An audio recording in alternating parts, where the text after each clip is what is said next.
Right. Thank you very much. That's better. It's an absolute pleasure to be back in the Niarchos Center. It's a place that we at Navarino know very well. We've had our own event here, and on such a sunny day it really sparkles, and so, as I said, it is an absolute pleasure to be here again. I'm going to be talking today about cyber, of course, and cyber is something which affects us all in our professional lives, but of course also in our personal lives. I'm sure that I'm not the only person in the room who was delighted but surprised to learn that I have relatives in the Nigerian royal family, and if I just send them my bank details, they'll be sending my inheritance over. I've also won the lottery in Texas a couple of times. So yeah, I mean, cyber really is pervasive, and it affects all walks of life, both personal and professional. I'm going to start today by asking if any of you could, just with a show of hands, let me know if you recognize what this is. Yeah? Quite a few people seem to know that that is indeed a brake disc. That's right. Fits on the back of the wheel and does its job. But what is the job of the brake disc? Stop the car? Yeah, all right. The brakes stop the car. Also, we're led to believe. What if I actually told you that the reason you have brakes is they enable you to drive faster? Yes. You got it. If you had no brakes on your car, would you drive it? Probably not. Or you'd perhaps drive it so slowly that it would be quicker to walk. Your brakes actually are there to give you safety, speed, so you can go fast, and above all, to keep you fully in control.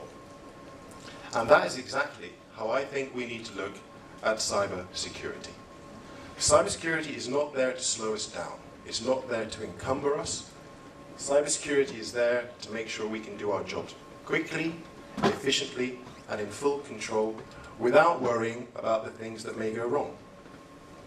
So at Navarino, we use what I now call the cybersecurity brake disc. Until I had that idea about the brake disc, I didn't think about this as a brake disc, but I realized as I was putting these slides together that indeed it kind of looks like a brake disc, so it works. Step one, you identify your assets. Okay? It's important, you need to know what it is that you're trying to protect and what it is that may be vulnerable. Then you have to think about protecting those assets. What are the measures you're going to put in place to make sure they're kept secure? You need the ability to detect incidents if and when they inevitably do happen. You need a response which will enable you to recover normal operations as quickly and as smoothly as possible. And today I'm going to look at cybersecurity from the human level, because as Ms. Hudson said, it's not just IT. It's the human level, it's the management level, or the leadership level, and of course, it is, in part, the network level, the hardware level. So, to begin with the human level, and here I'm going to talk a little bit about Jordan's Be Cyber Aware at Sea campaign, because education really is very important in spreading awareness of the cyber threat. And the Cyber Aware at Sea campaign, who have for a long time now been working to educate seafarers, those actually on the ships, in very simple to understand, easy ways, let them know of the threats that exist, because let's not forget that seafarers often are not particularly IT literate. Some of us in this room probably are fairly good when it comes to IT. But a lot of the guys on ships may not be aware of things like phishing scams, you know, how to avoid clicking on the wrong link when it arrives in your inbox, perhaps to get your lottery winnings. And so his campaign really led the way in spreading awareness at the very grassroots level. Out of this campaign evolved the Cyber Awareness Training Course for crews. And this is a course which is designed especially for seafarers to give them that basic grassroots knowledge, the basic do's and don'ts of cybersecurity. And at the end of the course, where they learn about things like malware, phishing, and so on, there is actually a test which they can take. So the whole test takes about 1 hour. And once they've completed the test, they actually receive a certificate, which they and their employer can print out, keep. And it's the only course which is accredited by Britain's GCHQ and the Maritime Coast Guard Agency. Now this is important not only because it's helping to increase that awareness of cybersecurity among crews, but we're also finding among our customers that when it comes to charterers, they like to be able to say, look, we're a ship management company. When it comes to cybersecurity, we're actually doing something about it. Our crews have taken this course. They're all certified in cybersecurity. And that gives them a small edge in that tough competition when it comes to charterers choosing their management companies. So that's the human side. The management side is equally important, because training is all very well and good, but you need to have it backed up by the correct attitude and approach on land by the leadership. And Ms. Hudson also mentioned this. And for this section, I'm going to mention the CSO Alliance. CSO Alliance brings together 400 CSOs from 20 countries around the world, and it provides an anonymous portal for cybercrime reporting. And this has really been very popular as well among our customers, because let's say you're the owner of a Marshall Islands flagged vessel, which is managed out of Cyprus. That vessel gets hacked. Who do you report it to? Who do you go to for help? At the moment, there really isn't much of a central authority that can help in these sort of matters. But the CSO Alliance works closely with the IMO. Every quarter, actually, they seem to become ever more interlinked with the IMO, because everyone is realizing that shipping needs this. Shipping needs a sort of policeman when it comes to cyber. And that's what we're expecting to see in the near future.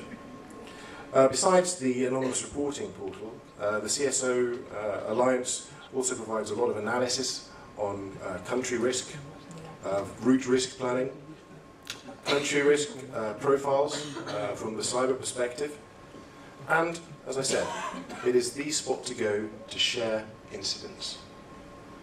The community, the security rather, through community really is at the heart of this, and that's something that I think that if the maritime industry can come together, work together to report these threats, as I said, anonymously, it's going to raise awareness for all of us, not just at the level of the seafarer, but at the level of leadership, management. So everyone will be able to share their experience, learn from the events of others, and develop secure functions and capabilities for their own shipping protection. And the final part I'm going to look at is the network part. And in Navarino, the basis of our network part is Angel.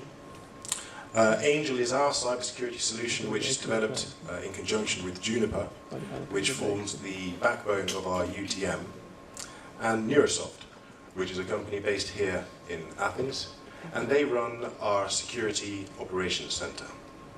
So Angel is developed especially for the merchant marine market. It has a dedicated security team which monitors all our vessels 24/7. It's compatible with any satellite network, and it's very easy to install. If you have Infinity on board, you can simply choose to activate the Angel service. Commercially available in two packages, the silver and the gold. And the only real difference between the two is the response time to incidents. So the gold has a slightly quicker response times. And today, for the first time actually, I can reveal that a platinum service is coming soon. Platinum is actually going to be a product warranty in the form of insurance backed by a Lloyd's company, which is going to provide compensation in the event of an attack which manages to get past Angel's systems. So that's going to be launched this summer at Posidonia, and I think that's going to make quite a splash. The structure of Angel, so you've got Infinity on board, and alongside that you've got your business networks, your crew networks, all separated of course. And all traffic runs through the Infinity and Angel. And Angel is doing all sorts of clever stuff on board, like web filtering and so on. Application control allows you to select which parts of an application are allowed to run. So let's say you want to have Skype running on a vessel, but you don't want to allow the video calling part. You're able to block that part of Skype while keeping the audio calling and the messaging platform. Then you've got the Security Operations Center. And these guys are a dedicated team who look exclusively after Angel vessels. They have a honeypot, which acts as a decoy. So if a hacker is trying to access, for example, the master's PC, the honeypot steps in, says, hey, come over here. I'm the master's PC. The Security Operations Center recognize that attack. They isolate it from the rest of the vessel, and then they actually reverse engineer to find where the hack came from and to close down any loopholes. And on shore, Angel can provide your office with a full cybersecurity assessment. I don't have the time particularly to go into each of these, but there are a lot of things that we're trying to do not only on the vessel, but also for your offices to make sure we're making your whole network more secure, from land over to the sea. When Angel is activated, we run a vulnerability assessment. And a vulnerability assessment scans your vessel, looking for any cracks, any weaknesses, or any loopholes which could be exploited. And once that's complete, we come back to you guys with a full report. We list them high, medium, low in terms of criticality. And we help you to respond and close those loopholes by giving you a full report which details each of those vulnerabilities in some detail. You, as the user of Angel, are able to log in at any time and see what's going on the vessel. And you have, as it's a full IDS system, you get a log of all prevented attacks. And this is real data here. So this vessel, in particular, in one day, had over 9,000 attacks, and 3 of them were viruses, all blocked by Angel. Now, as we said at the beginning, and as Ms. Hudson said, it's not just about the network. You have to think about the infrastructure on board, you have to think about the human element, and you have to think about the leadership element. We're also, as I mentioned, going to combine that with compensation in the form of the Platinum service. And by that, we're trying to cover all the bases of cybersecurity as much as we can. And so that's really pretty much all I have time to say today. And I'll just close by saying, whether you're on the open road or the open sea, good brakes make you go faster. Thank you.